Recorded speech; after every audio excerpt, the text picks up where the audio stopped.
At a busy U.S. airport, a young mother from Africa cradled her weak newborn, unaware that danger was quietly unfolding inside her child's fragile body. Mistaken for a security risk, she faced suspicion and fear, until a canine officer named Rex did something no one expected.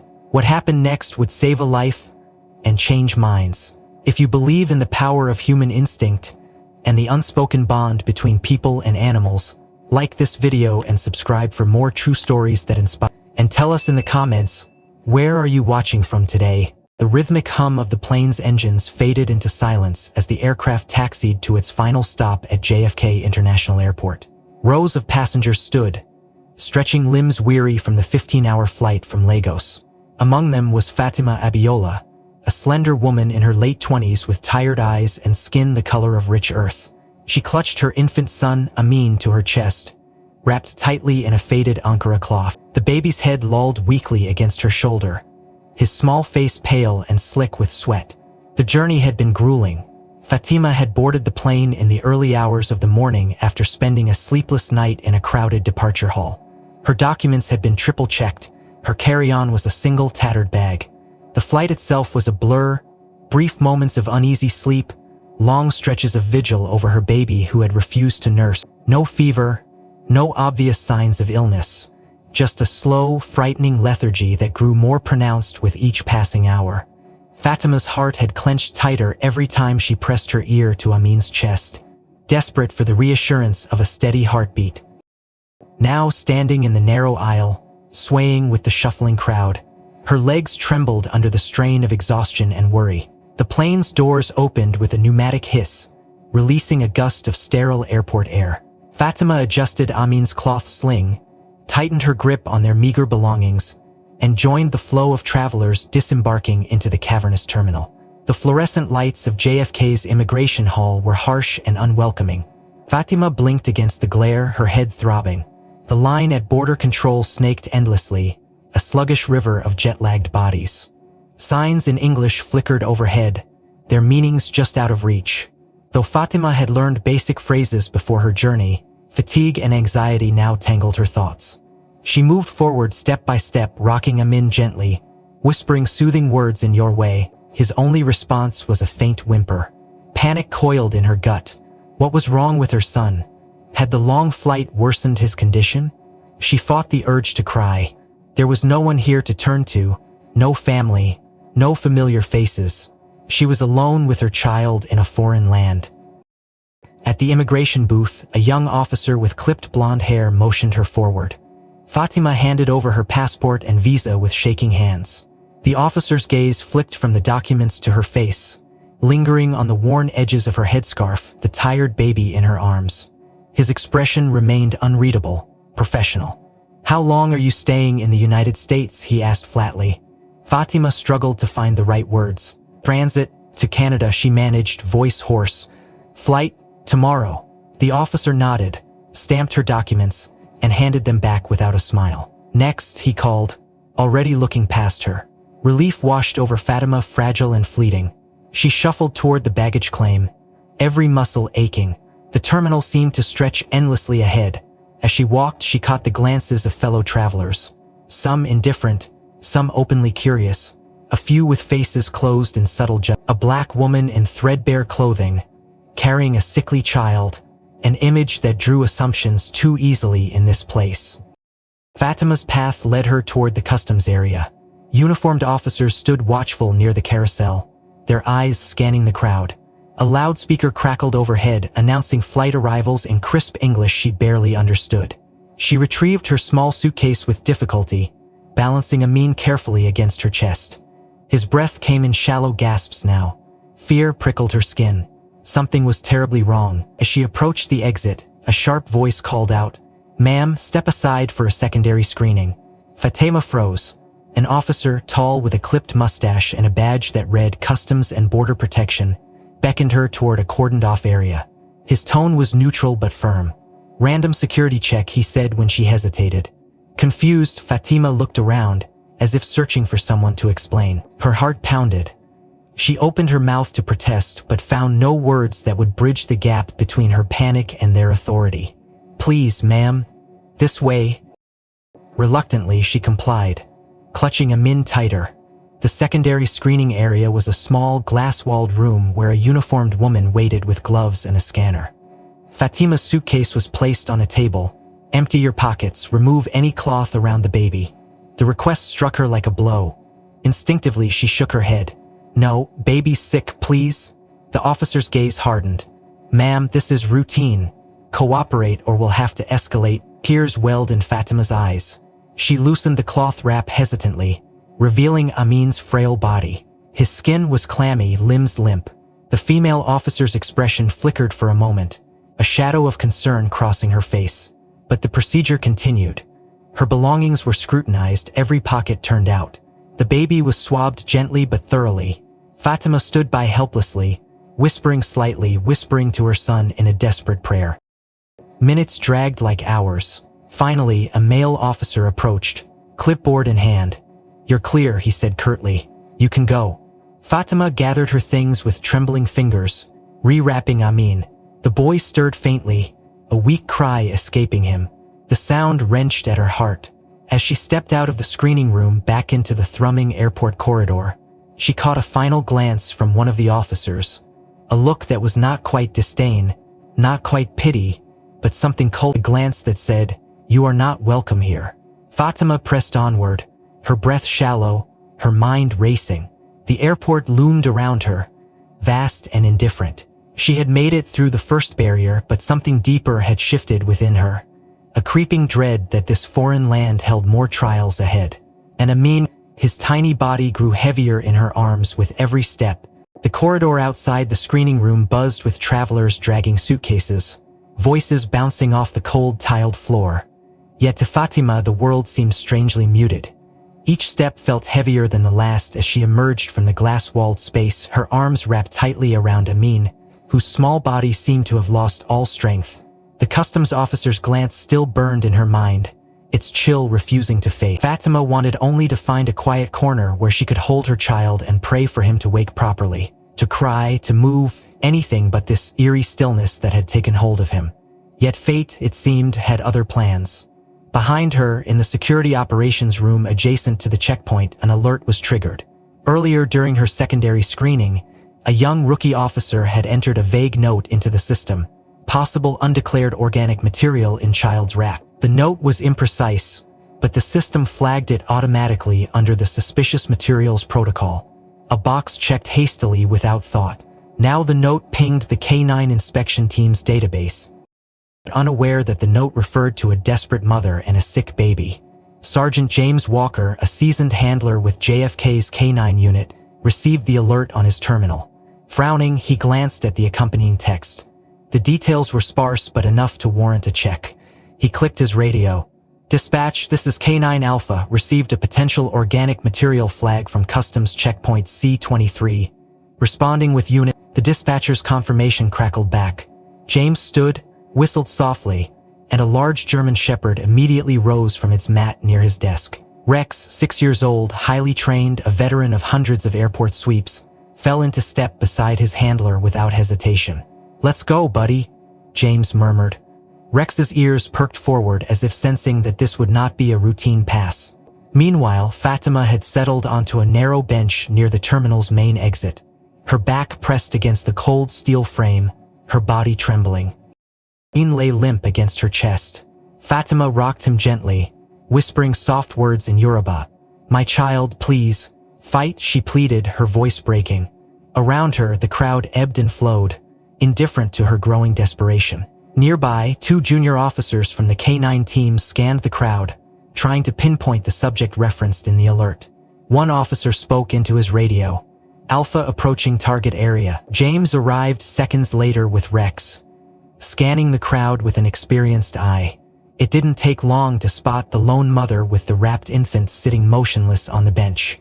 The visual alone raised James's concern, not because she appeared dangerous, but because she looked utterly exhausted and deeply distressed. Nevertheless, protocol dictated procedure. He approached with professional calm. "Ma'am," he said gently but firmly, "I'm with the airport K9 unit.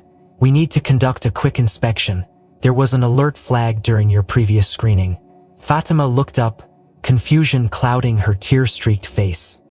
"Please, baby sick, we go hospital," she said haltingly, desperation seeping through her broken English.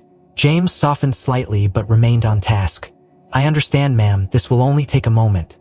He gestured and Rex moved forward, nose working the air. The dog circled Fatima once, then twice, drawing curious glances from passing travelers. James kept a loose but ready grip on the leash. On the third pass, something changed. Rex's posture stiffened. Instead of his usual behavior when detecting narcotics or explosives, focused point or a controlled alert, he emitted a low, anxious whine. His nose hovered near the infant. Then, without warning, he began barking sharply, paws scrabbling at the cloth wrap around Amin's tiny form. The sudden outburst startled everyone nearby. Fatea cried out. Clysis's destabilized Amina's James reacted instantly. "Rex, heel," he commanded, but the dog ignored the cue, something highly unusual for the disciplined animal. Instead, Rex increased his vocalizations, barking insistently, his body tense, gaze locked on the motionless child. A crowd began to form. 2 security officers hurried over, hands near their sidearms, unsure what was unfolding.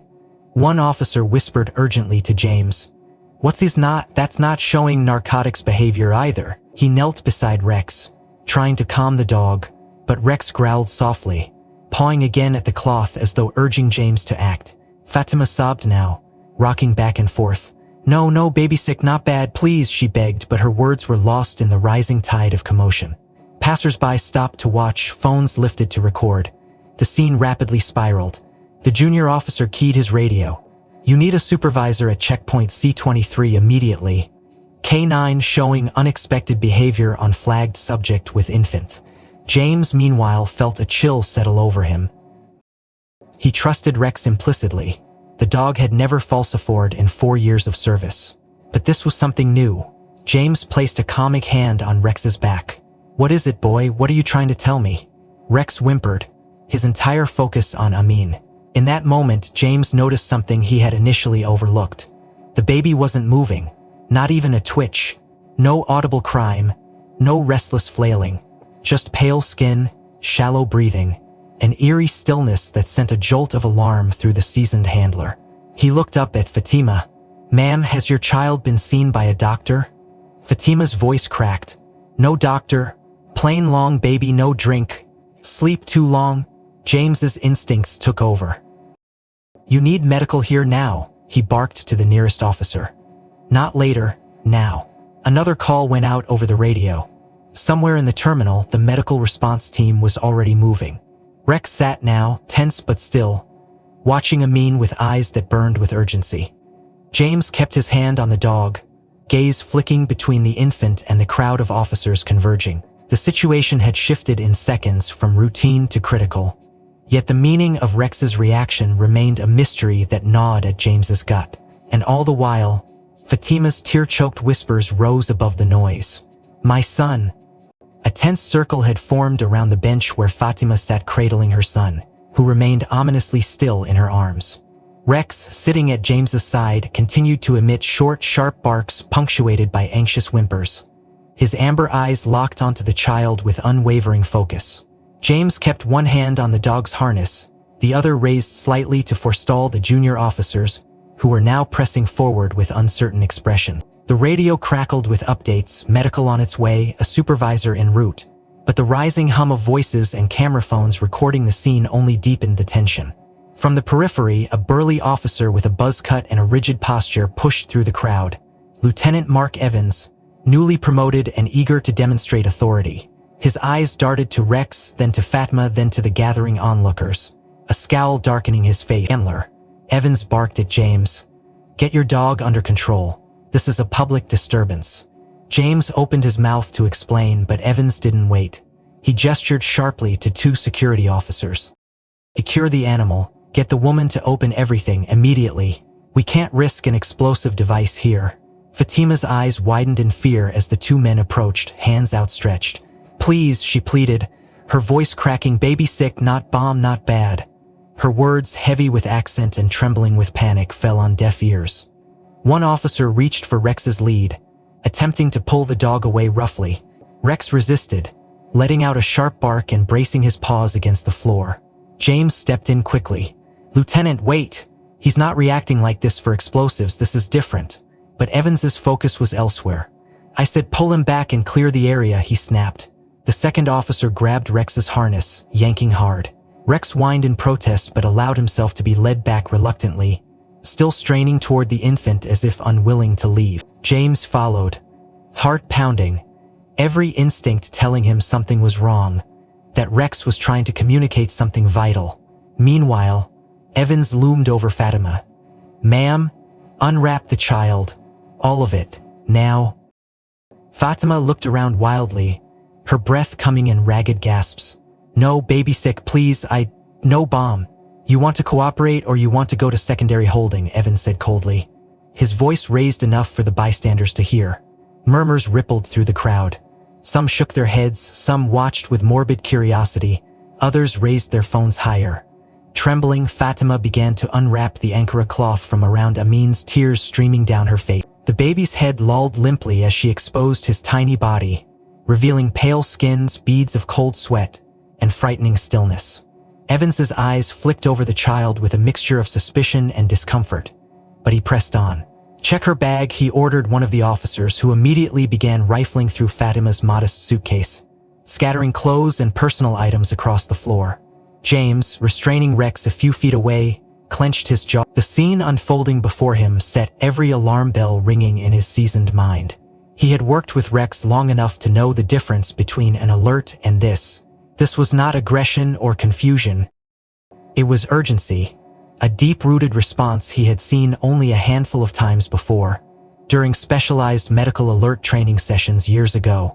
As the dog strained once more toward the infant, James remembered those rare cases, detecting early strokes in passengers, signaling diabetic shock, even once identifying severe sepsis in an elderly traveler. His gut twisted. James called out, louder now, forcing his voice through the growing cacophony. "Listen to me, this isn't a bomb threat. Rex is indicating a medical issue." Evans turned with a sneer. "And you're a doctor now, Walker? We're following protocol." Before James could argue further, another voice cut through the crowd, calm, steady, and commanding enough to make heads turn. "What seems to be the situation here?" The crowd parted slightly as Captain Alan Rodriguez approached, his silver hair gleaming under the harsh terminal lights, deep lines etched around his eyes. A respected veteran with decades on the force, Rodriguez moved with the deliberate confidence of someone who had seen it all. James felt a surge of relief. If anyone would understand, it was Rodriguez. "Captain," James began quickly, "Rex isn't indicating for narcotics or explosives. He's trying to alert us to something wrong with that baby." Rodriguez's gaze flicked to Rex, who sat tense, trembling slightly, eyes locked on Amin, then to the pale infant now partially unwrapped in his mother's trembling arms. Fatima sobbed openly now, her words a desperate chant. "Help my baby, help my cops, my—" He had been briefed years ago on emerging uses of canine units in medical detection, and had seen a handful of live demonstrations. His sharp eye caught the subtle cues. Rex's alternating whines and sharp barks, the way he fixated on the infant, the posture more akin to a medical alert stance than an aggressive one. "Lieutenant," Rodriguez said evenly, "stand down. This woman is no threat, and that dog is trying to tell us something." Evans bristled. "Sir, with respect, I said stand down." Rodriguez's voice brooked no argument. Turning to James, he nodded. "Tell me what you see." Quickly, James explained the behavior, the history of medical alerts, the likelihood that Rex was sensing something serious. Rodriguez's gaze returned to Amin, and his experienced eye now noted the unmistakable signs of systemic distress. Mottled skin, glassy eyes, labored breath that was growing shallower by the second. "Call medical again," he ordered crisply. "Tell them this is priority 1, possible septic shock or worse." Evans's jaw worked, but he swallowed his protest, the initial thrill of confrontation giving way to murmurs of concern. Cameras lowered. People watched with genuine worry as Rodriguez knelt beside Fatima. "Ma'am," he said gently, his voice softening, "your baby needs help, real help. We're going to get a doctor here, fast." Fatima blinked up at him through tears, her grip on Amin loosening only slightly. "Yes, please, my son, help him. Rodriguez glanced at James. Keep Rex close, he may be our best early warning system right now. James nodded, allowing Rex to inch back toward the infant. The dog sat, tense but visibly relieved to be near again, his gaze never straying from the frail child. Rodriguez rose, scanning the officers. Clear a path, medical's coming through, and someone get these people back, this is not a spectacle. Fatima's sobs echoed through the tense hush that had fallen over the terminal checkpoint. The crowd now forced back by security as Captain Rodriguez took command of the scene. She sat hunched over on the narrow bench, cradling Amin's frail body, her shoulders shaking with helpless grief and fear. The sudden escalation, the harsh commands, the officers rifling through her belongings, the sharp yank on Rex's harness, all of it had fused into a single oppressive weight on her chest. To her, the message had been brutally clear. They saw her as a threat, as less as an unwelcome foreigner whose cries for help had been met first with suspicion and force. No one had explained why the dog had gone wild, why they had demanded she unwrap her child, why officers with cold eyes had searched her things like she was smuggling poison instead of holding her dying son. Through the rising din of overlapping voices, radio chatter, and the anxious murmuring of the thinning crowd, Fatima could barely hear the softer, more reasonable tones now emerging between Captain Rodriguez and James. She only heard the harsh memory of Evans's barked order, "Unwrap the child now," as if she were a criminal being interrogated in public. Her sobs deepened, ragged breaths tearing from her throat, her head bowed over Amin as if to shield him from the world's judgment. "Please," she whispered in broken English, rocking gently. "No bad, I know, bad baby." Rodriguez, who had heard too many similar pleas in too many tragic moments throughout his career, knelt again beside her, this time without command, without pressure. "Ma'am," he said softly, but Fatima was too deep in her spiral of fear and despair to lift her gaze. She wept harder, shoulders curling and convinced now that no one cared, that they had already condemned her in their minds. Her words poured out in a desperate rush. "I come safe. From Nigeria, baby sick, we fly too long, no doctor, you think I bring bad. You think I bad. Why?" Her anguish struck James harder than he expected. Though he had seen many travelers detained or searched under suspicion, the raw humanity of this moment carved through protocol like a blade. Rex sat close, whining softly again, his nose pointed at Amin's tiny chest, his body language unmistakably urgent yet restrained. James glanced at Rodriguez. "Captain, she thinks this is racial profiling," he said quietly. "She's terrified and right now she needs clarity, not commands." Rodriguez exhaled through his nose, frustration simmering beneath his professional calm, not at Fatima but at the situation spiraling from a clumsy flag in the system and a mishandled response. "You need a medical response here now," he muttered under his breath, scanning the terminal. That was when movement caught his eye. Pushing through the last ring of security was a woman in navy scrubs beneath an open jacket, a bright red medical badge clipped to her chest.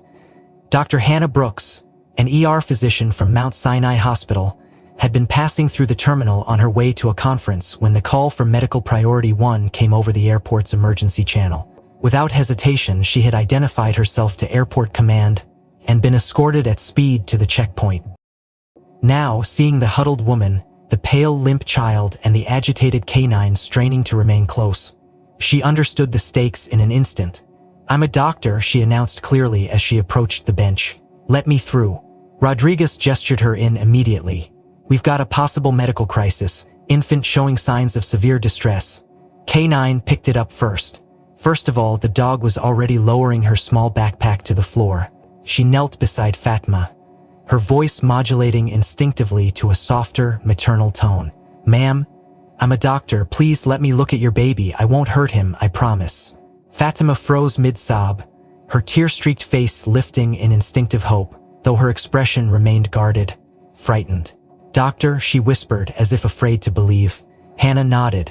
"Yes, I want to help. Please, may I see him?" Hands trembling, Fatima loosened her grip enough to allow the doctor a view of Amin's small body, still swaddled in parts of the Ankara cloth, the cloth itself damp with sweat from both mother and child. Hannah leaned in, her practiced eye immediately noting the dusky pallor to the infant's skin, a faint cyanotic hue creeping around the lips and nail beds, a classic sign of hypoxia. "Damn," she muttered under her breath. She pressed 2 fingers gently to the baby's carotid, her own pulse speeding as she detected a weak, thready beat. Too slow, too faint. She leaned close again, her ear near Amin's mouth, listening for breath sounds. Shallow. Labored, every instinct screamed danger. Without turning her head, she called crisply over her shoulder. "We need full medkit here now. Oxygen, pediatric airway support, IV fluids if possible. This baby is crashing." Rodriguez didn't hesitate. "You heard her," he snapped toward the radio officer nearby. "Full kit, stat." Hannah placed a steady hand on Fatima's arm. "Your son is very sick," she said gently but clearly. "He's not your fault. He needs help right now. Do I have your permission to help him?" Fatima's eyes swam with tears, her head bobbing in a frantic nod. "Yes, please. Help my Amin. Help him." Hannah glanced quickly at Rodriguez. "We need to move fast. I suspect severe sepsis or septic shock. The dog probably picked up the change in his scent. Some K9s can do that." Rodriguez nodded grimly, impressed but not surprised. He looked toward James, whose hand remained lightly on Rex's harness. The dog whined again, eyes locked on the child as if urging everyone to hurry. Hannah, working with rapid efficiency, began peeling back more of the cloth to better access Amin's torso, careful to maintain warmth while assessing vitals. Her experienced fingers traced the baby's cool limbs, noting sluggish capillary refill, mottled skin along the extremities, further signs of poor perfusion. Her mind raced through possibilities: invasive bacterial infection, misdiagnosis during travel, dehydration compounded by hypoxia. They were losing the window fast. The first responder medical team finally arrived, red bags in hand. Hannah shifted to direct them. "O2 first, mask-sized infant, get a line started if you can. Notify Mount Sinai we'll need a NICU consult on arrival." Fatima sobbed openly now, clutching the edge of the bench with white-knuckled fingers, watching helplessly as the scene unfolded. Rodriguez crouched beside her again. "Ma'am, the doctor is helping your baby. No one thinks you're bad. You've done nothing wrong. This was a mistake, one we're trying to correct. You and your son deserve every chance." Fatima looked at him through blurred vision, some measure of tension easing in her frame, though her heart still pounded with fear. You help?" she whispered. Rodriguez nodded firmly. "We are helping. Stay strong for him." James, watching the controlled chaos of medical intervention unfold, felt a grim resolve settle in his chest. Rex had been right all along. They all had to move faster now, because time, more than any protocol or procedure, was the enemy they faced. The tense energy in the terminal remained thick as Dr. Hannah Brooks worked swiftly alongside the arriving EMTs to stabilize Amin. A pediatric oxygen mask was secured over the infant's tiny face, translucent tubing snaking toward the portable tank hissing softly with each precious breath delivered. An EMT gently squeezed a tiny IV bag, trying to coax life-saving fluids through Aminium's fragile veins, while another monitored vital signs on a handheld device. Fatima sat rigid beside them, her hands trembling, eyes wide and wet, her chest rising and falling in shallow gasps as she stared at her son. "Stay strong," Rodriguez murmured again, one hand lightly on her shoulder, the other signaling to nearby officers to keep the crowd at bay. But tension hummed just beneath the surface. Lieutenant Evans, who had remained nearby with crossed arms and a scowl, leaned toward Rodriguez. "Captain, with respect, the child is receiving care. The medical team will transport. This woman should be processed and released. We can't keep the checkpoint shut down much longer." Rodriguez narrowed his eyes but kept his tone measured. "We move when the doctor says it's safe, not a second before." Still, the pressure was mounting. Over the comms, Airport Command demanded updates. Delays were causing ripple effects through the terminal. Evans, sensing an opportunity to reassert control, stepped forward. "Doctor, how long until we can move her?" Hannah barely glanced up from her work. "I need another 5 minutes, maybe less, to stabilize him enough for transport. I'll advise when ready." Evans frowned but nodded stiffly. Moments passed with agonizing slowness. Amin's color had improved slightly with oxygen, but his pulse remained weak, his skin too cool. Hannah's practiced eye caught the subtle signs: capillary refill sluggish, respiratory rate uneven. She had seen this before, in neonates slipping toward septic shock where early intervention meant the difference between life and death. "I'm concerned about neonatal sepsis," she said quietly to the EMTs. "We'll need a full septic workup at the hospital. Blood cultures, broad-spectrum antibiotics started immediately." One EMT nodded. "We'll relay ahead to Mount Sinai. Baby, will he live?" Hannah met her gaze with gentle honesty. "We're doing everything we can. You brought him here just in time." The words brought no comfort, only a deeper well of fear. Across the cordon, Airport Command relayed another instruction. "Open the checkpoint as soon as the mother was cleared for departure." Rodriguez glanced at his watch, calculating risks. He trusted Hannah's instincts but knew the airport's tolerance for prolonged disruption was running thin. The transport team prepared to wheel in a gurney as Hannah and the EMTs began final checks. Fatima rose slowly, clutching her small bag, eyes still on her son. "Go with him," Hannah encouraged softly. "Don't leave his side." Rodriguez nodded at James, who stood nearby with Rex still close at heel. "Escort her and the baby to transport." James responded immediately, voice calm. "Copy that." He guided Fatima gently toward the edge of the cordon where EMTs readied the gurney. The crowd parted slightly, curiosity replaced now with solemn respect. Then, just as the EMTs prepared to wheel Amin toward the waiting ambulance, Rex's demeanor shifted. Without warning, the German Shepherd lunged forward with a sharp bark, planting himself squarely in front of Fatima and the EMTs.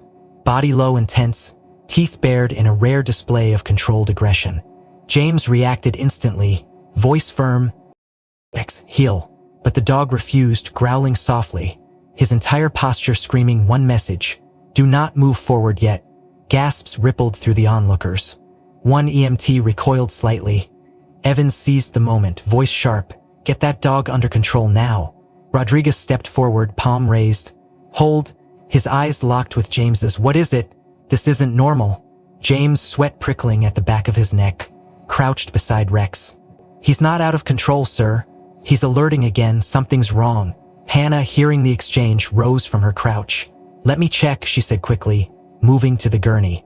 She peeled back the swaddle once more, eyes narrowing as she examined Amin's extremities. The slight improvement they'd seen minutes before was fading. The cyanosis was creeping back. The baby's limbs were mottling again. "Pulses weakening," an EMT confirmed grimly. Hannah's heart sank. "Damn it, he's decompensating fast. We're dealing with full-blown septic shock." She turned to Rodriguez. "I need this transport delayed 2 more minutes while we initiate another round of fluid bolus and adjust O2.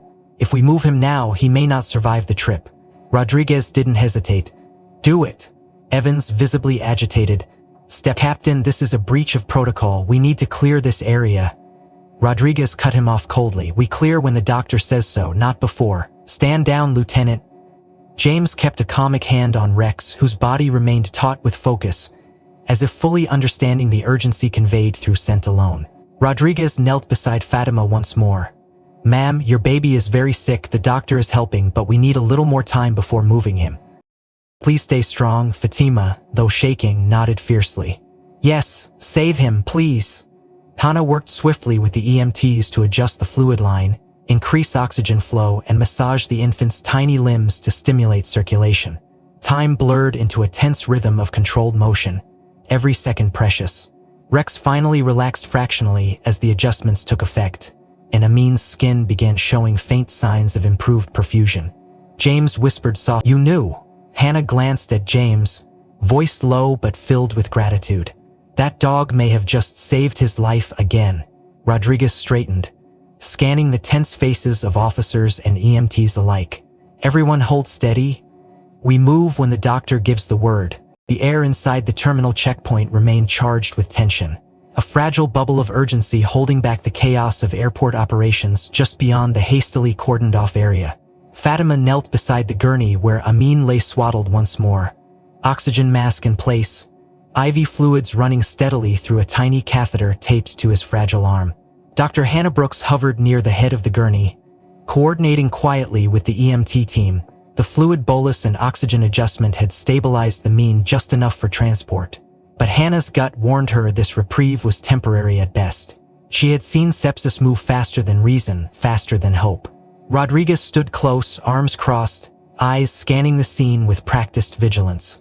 He caught James's glance and nodded once. "Stay ready." Rex remained seated near the gurney, posture tense, ears forward, every muscle primed. He had eased slightly when Amin's color improved moments earlier, but James could feel through the leash that the dog remained on high alert, his body still communicating an unspoken message. The faint wail of sirens in the distance grew louder. Then a pair of EMTs in bright jackets appeared at the checkpoint entrance, leading the airport's dedicated ambulance crew. A tall man in his 50s, Dr. Leonard Keller, moved briskly ahead of them, rolling a portable monitor case with one hand. Keller was an experienced ER physician assigned to airport rotation, accustomed to handling everything from fainting passengers to cardiac arrests on the concourse. He surveyed the scene, took in the canine's tense stance, the weeping mother, the clustered EMTs, and the exhausted young doctor coordinating care. "What's the status?" he asked crisply as he approached. Hannah looked up. Infant, 6 weeks old. Signs of systemic distress. Cyanosis, thready pulse, low perfusion. Suspected neonatal sepsis, initial improvement after fluids and oxygen but still unstable. Keller glanced at the baby, noting the current oxygen saturation reading and pulse rate. "Respirate?" "Improved but shallow," an EMT replied. "BP?" Initial read was borderline low, 70/40. Keller frowned but kept his tone neutral. "Right, let's get him to Eastside Medical, quicker access from here than Mount Sinai." Hannah's eyes narrowed slightly. "I'd recommend Mount Sinai, they've got the best NICU in the city and this kid is septic." Keller waved a hand. "We can transfer if needed. Right now he needs transport, no point burning extra minutes on traffic." Hannah hesitated. Time was critical, but her instincts balked. Before she could argue, an EMT pushed the gurney toward the awaiting ambulance. Fatima moved with them, her grip white-knuckled on the side rail, tears streaking her face.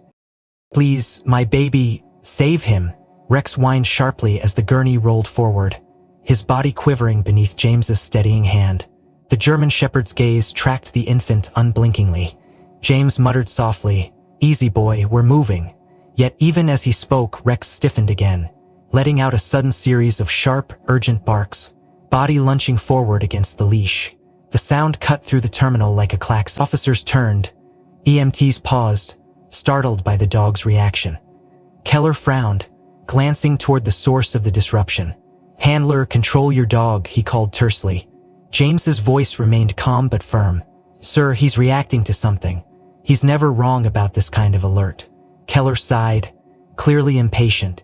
"The child's stable enough for transport. This is not the time for theatrics." Hannah, however, had frozen mid-step.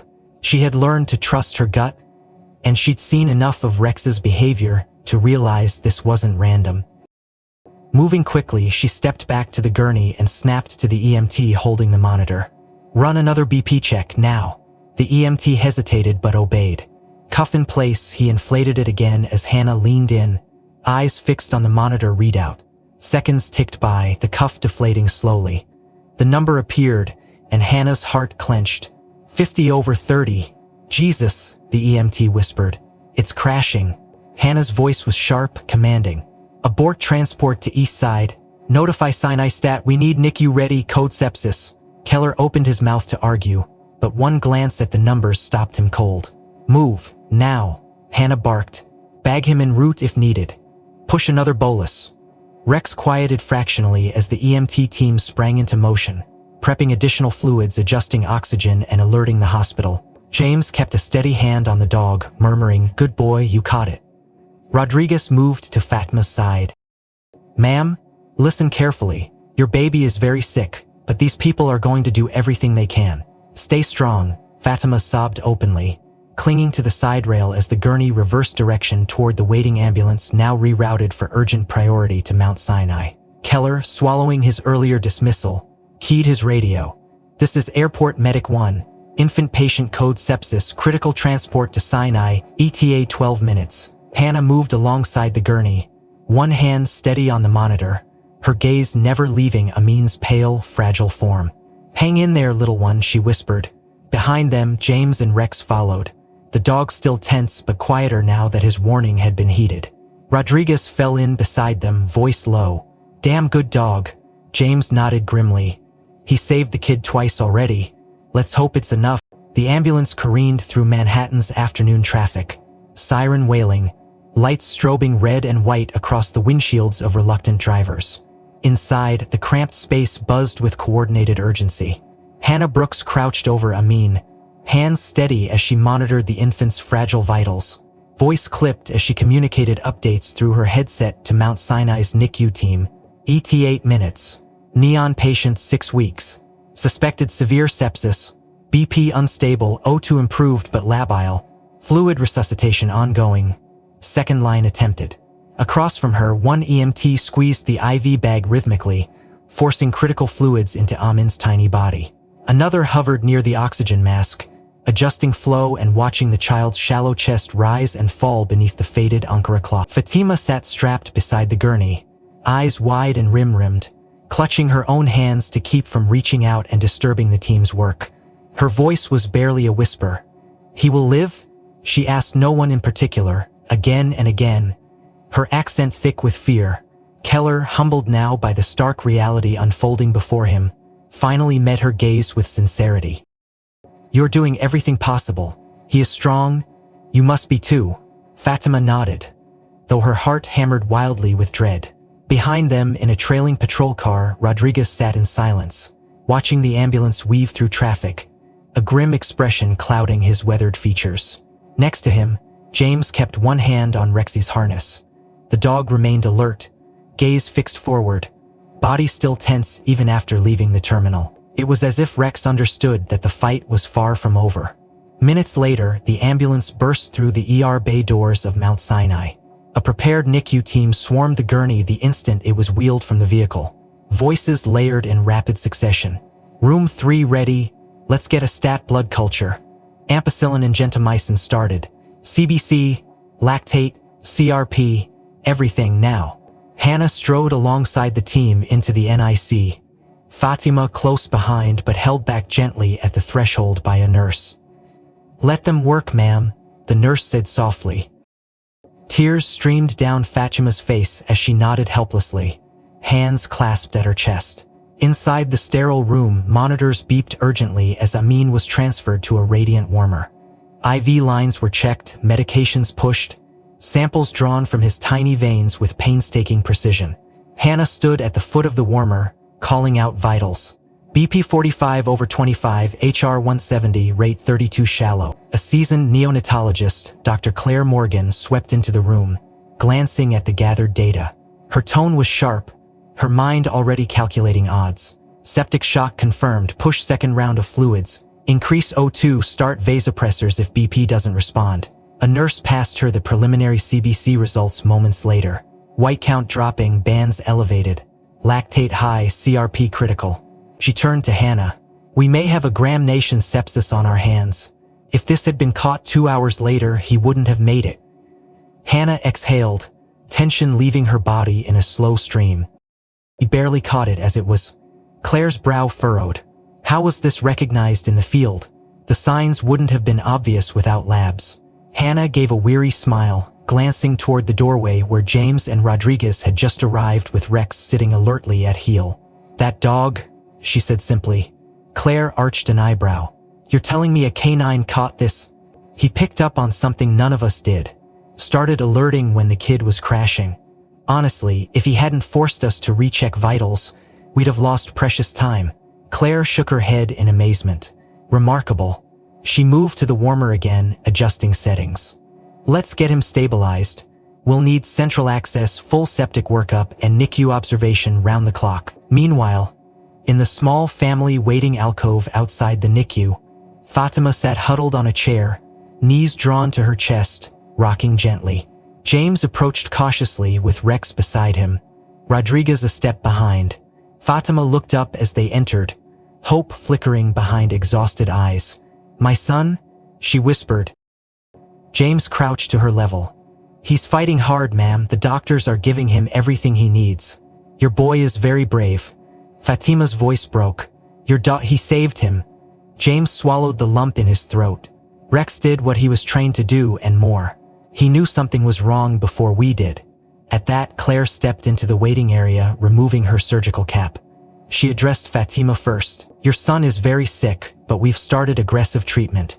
He is stable for now, but the next 24 hours will be critical. Fatima clasped her hands tightly. Thank you, doctor, thank you. Claire then glanced toward James and Rodriguez. I'd like to know more about this dog. We've had cases of canines detecting seizures or blood sugar crashes, but this Rex has been through advanced scent detection. In training, he picked up on bacterial changes once, but this is the first time I've seen him catch sepsis like this. Claire shook her head in wonder. While he may have given this boy the edge he needed to survive, Hannah, who had returned quietly to the waiting alcove, added softly, honestly, if we'd gone straight to the first hospital like planned, without that second BP check, it might have been too late. Rodriguez looked at James. You trust your dog's instincts, and it paid off. I'll be writing that up. James patted Rex's head, voice thick. He earned every word. Fatima, watching the exchange, whispered again. Please, can I see my son? Claire smiled gently. Soon. Let us finish stabilizing him first. We'll bring you in when it's safe. Fatima nodded tearfully. She looked down at Rex, who met her gaze calmly, tail thumping softly once against the floor. The steady beep of monitors and the low murmur of medical staff voices drifted faintly into the NICU family waiting room, where Fatima now sat with her head bowed, hands clasped tightly in her lap. The moments since Claire Morgan's last update had passed in a blur, her mind caught in an endless loop of hope and fear. James remained nearby with Rex at his side, the German shepherd resting in a rare moment of stillness, half closed but ears flicking with every passing sound. Captain Rodriguez stood a few feet away, arms folded, exchanging low words with Dr. Hannah Brooks about the timeline of the alert and the extraordinary intervention by Rex. Across the room, Claire re-entered quietly, this time accompanied by a young resident carrying a tablet loaded with preliminary lab results. Claire's expression was serious but composed as she approached Fatima. Ma'am, she began gently, kneeling to meet her eye level. Your son is stable at the moment. We've started him on broad-spectrum antibiotics and vasopressors. The sepsis is advanced, but we are cautiously optimistic. Fatima exhaled shakily, tears pooling again. Thank you, doctor, she whispered. Claire gave her a small nod. We need to understand everything about your son's health so we can treat him fully. Can I ask you a few questions about his history? Fatima nodded quickly. Yes, I tell you. Claire exchanged a brief glance with Hannah, then began, voice soft. When did you first notice he wasn't acting like himself? Fatima swallowed hard, her voice unsteady as she searched for the words. In the plane, after 2 hours in the air, he'd not drink, not cry, just sleep too much, I think. Maybe tired. Many hours travel. Claire's eyes narrowed thoughtfully. Became very sleepy on the plane. I try wake him, small noise. Weak. No fever, no hot. I think, maybe air dry, he tired. Hannah stepped closer. Did you notice any other signs? Breathing fast? Cold hands or feet? Fatima hesitated, thinking back, her brow furrowing. His feet? Cold, yes. I rubbed them, but he no wake. I think, he's small baby, maybe cold on plane. Claire exchanged a glance with Hannah. Early signs of hyperperfusion, she murmured under her breath. Turning back to Fatima, she continued gently. I also need to ask about his birth. Was he full term? At this, Fatima's face tightened visibly, her fingers knotting together more tightly. No, she whispered. Born early. 7 months. Claire nodded slowly. A preterm baby, she confirmed aloud, voice calm. Any problems after birth? Fatima's voice trembled. Yes. In Nigeria, after born he stay pneumonia. He get better but still small weak. Hannah exhaled softly. History of neonatal pneumonia, she repeated quietly, her mind already fitting the pieces together. Claire straightened, her tone gentle but firm. Ma'am, this is very important. Your son was at very high risk for a serious infection because he was born early and had lung problems. Sometimes babies like this can seem fine, but when an infection starts, their bodies can't fight it well. That's why this happened so fast. Fatima covered her mouth, tears spilling freely now. I not know, I think just tired. Not know this danger. Claire reached out, taking her hand warmly. You didn't do anything wrong. You got him here. You did everything a good mother should. Fatima broke down then, sobbing into her hands as Claire let her release the torrent of guilt and fear. After a moment, Fatima lifted her tear-streaked face. The dog he knew? Claire smiled softly. Yes, that dog may have saved your son. He could smell something none of us could. That's very rare, but... Fatima's gaze shifted to Rex, who remained nearby under James's steady hand. Thank you, she whispered toward the dog, voice shaking. James offered a small smile. He was glad to help. Claire rose, speaking quietly to Hannah, a preemie with prior lung injury.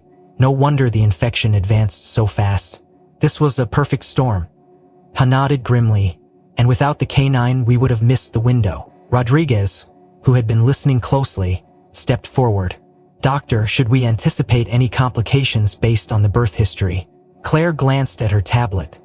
He's at risk for persistent lung issues and possible organ dysfunction if we can't reverse the shock quickly. But early intervention gives us the best chance. We'll know more in the next 12 to 24 hours. Rodriguez nodded solemnly. Understood. We'll remain here in case the family needs further support. Claire turned back to Fatma. Ma'am, would you like to see your son for a moment? We can arrange it. Fatma's breath caught. Yes, please. I pray. Claire smiled gently. Come with me. She led Fatma toward the NICU entrance, pausing only to glance back at Hannah and James. And someone give that dog a medal, she said quietly. Hannah smiled. I think he's earned more than one. James glanced down at Rex, voice low. Good work, partner, we're not done yet. Fatima stood at the NICU window, her trembling fingers pressed lightly against the glass, eyes fixed on the small figure of Amin lying under the warmth of the radiant heater, monitors tracing each breath and heartbeat in green and gold lines across the machines. The tubes and wires no longer frightened her. They were life, they were hope. Claire Morgan had allowed her a brief moment inside the room earlier, masked and gowned, so she could whisper soft prayers and stroke her son's tongue. Now she waited, strength replenished only by the rhythmic beeping that told her Amin was still fighting. Behind her, the waiting area had grown quieter. Rodriguez remained nearby, updating airport command by phone, while James crouched beside Rex, speaking softly to the dog who lay watchful and calm, but still visibly alert. The earlier chaos of sirens and urgent voices had faded, leaving in its place a tense but hopeful calm. Then the sliding door to the waiting room opened with a soft chime, and three figures entered hesitantly: Lieutenant Evans, Officer Daniels, and one of the younger CBP agents, Lauren Kent. They looked uncomfortable, out of place against the sterile backdrop of the hospital corridor. Rodriguez rose immediately, his expression cool. What brings you here, Lieutenant? Evans cleared his throat, shifting awkwardly. Captain, we came to check on the mother and child. We heard they made it. His voice was stiff but lacked the earlier bluster. Rodriguez's gaze sharpened. They're stable thanks to quick work here and thanks to this dog. His glance toward Rex was pointed. Lauren Kent stepped forward slightly, eyes downcast. Sir, we also came to apologize to the mother. At this, Fatima turned slowly, her dark eyes wary but curious. James rose and stood nearby, one hand resting lightly on Rex's harness. Evans approached first, stopping a respectful distance from Fatima. He began, voice lower than usual. I want to say, I'm sorry for how we treated you at the airport. I misjudged the situation, and you. I didn't understand what was happening. Daniels followed, nodding solemnly. We didn't know. We should have listened to the handler sooner. Finally, Lauren Kent spoke, voice trembling slightly. We saw you as a threat, not a mother trying to save her child. We were wrong. Fatima stared at them, tears welling again. But this time they were different. Not of fear, but of release. I only wanted help. My baby, he was dying. Evans's face tightened. We know that now. The dog saw the truth before we did. Fatia glanced toward Rex, her lips trembling into a faint smile. Good dog, she whispered. Rex's ears flicked forward, tail thumping softly once in response. James gave a small smile. He's proud of what he did. Rodriguez watched the exchange with quiet satisfaction. The apology, though overdue, mattered. It was rare to see officers confront their own unconscious bias so openly. He nodded. What matters now is that this boy has a fighting chance because everyone here did their part. even if it took a while to get there. Evans met Rodriguez's gaze. Understood, sir. We'll be documenting this fully, and I'll be making sure our team reviews what went wrong. Rodriguez arched a brow. Good. See that you do. As the officers prepared to leave, a new presence entered the waiting area. A tall woman with a press badge clipped to her blazer, followed by a young camera. She approached Rodriguez politely. Captain Rodriguez, I'm Sarah Nee with WNYC News. We've been following the emergency transport from JFK. We'd like to speak with you and the family if possible. Rodriguez frowned slightly. This is a delicate situation. Sarah nodded quickly. I understand, we'd cover it with respect, but the public should know K9 alerted to a medical emergency, and a mother's courage helped save her child. It's a powerful story. Rodriguez hesitated, then glanced at Fatima, who had heard the exchange. She met his gaze and gave a small nod. If it helps people understand, yes. Rodriguez turned back to Sarah. Very well. Limited interview, no NICU access, no photos of the baby. Minutes later, the small interview unfolded in a quiet corner of the waiting area. Fatima sat beside James and Rex, her voice halting but clear as she recounted the terrifying moments in the terminal, the growing fear on the plane, and the desperate hope that someone, anyone, would help. Sarah's questions were gentle, drawing out the human side of the story without sensationalism. And this dog? Sarah asked softly. He knew something was wrong before anyone else. Fatima glanced down at Rex with a grateful smile. Yes. He saved my son. James spoke next, explaining Rex's training and instincts, the extraordinary sequence of events that had unfolded. It forced us to see what we missed, James concluded. Without him, the outcome could have been very different. Rodriguez added his own reflection. It's also a lesson in how easily we fall into assumptions.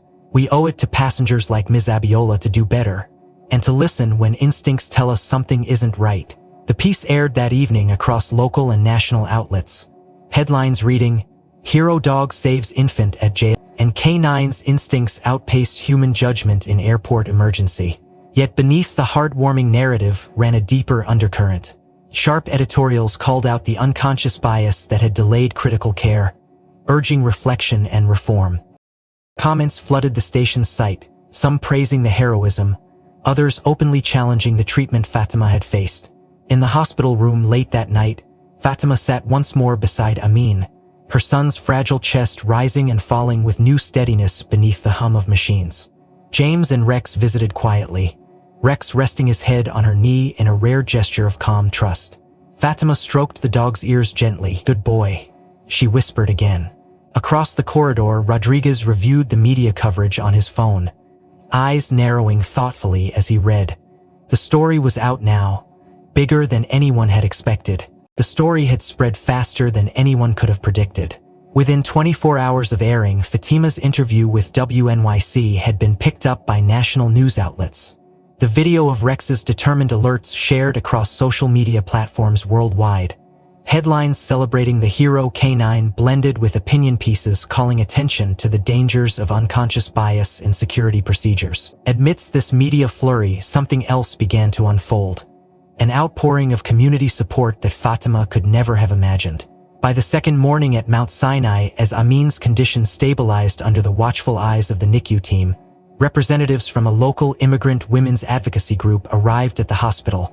Having seen the broadcast and moved by Fatima's courage and grace, their leader, a tall woman named Mariama Diallo, approached Fatima gently in the family lounge. Sister, she said warmly, taking Fatima's hands in her own.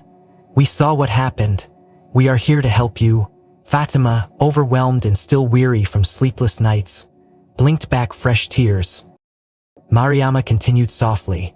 Our group, the New York Immigrant Women's Collective, offers support for mothers like you. We will help cover any medical costs not paid by your insurance. We will arrange a pediatrician to follow up on your son's care. You are not alone. Fatima could barely find her voice. Thank you.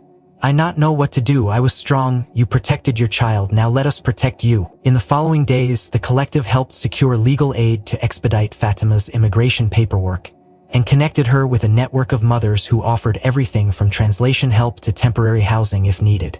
Donations poured in as well. A local pediatric practice offered to take Amin on as a pro bono patient for his first year. Even the hospital's own charity fund quietly waived several charges from the ICU stay. Through it all, Fatima remained focused on her son. Under careful treatment, Amin responded well. His color improved, his feeding resumed. His small fists now gripped her fingers with a strength that made her heart sing. Dr. Claire Morgan met with Fatima frequently, offering steady encouragement. "Your boy is a fighter," she told her one morning.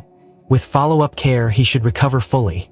A week after that terrifying day at the airport, Claire finally gave her the words Fatima had prayed for.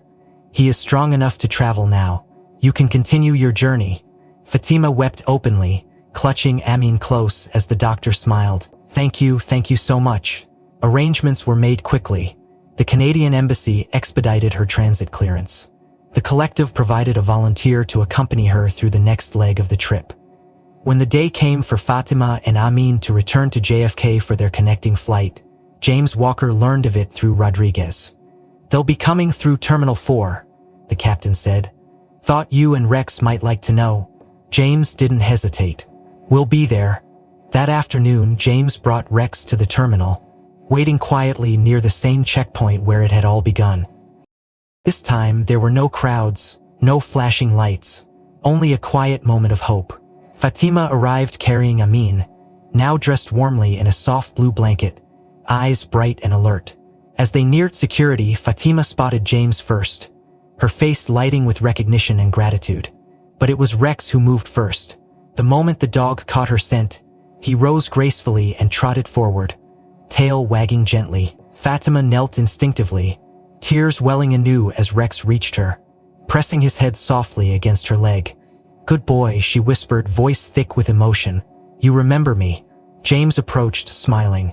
"He never forgets those he helps." Fatima looked up, eyes shining. "Because of him, my son lives." Around them, a few passing travelers paused to smile at the tender scene. Unaware of the depth of the moment, James spoke quietly. "Safe travels, ma'am. And take care of that little warrior." Fatima rose, cradling Amin close. "I will. And thank you, all of you."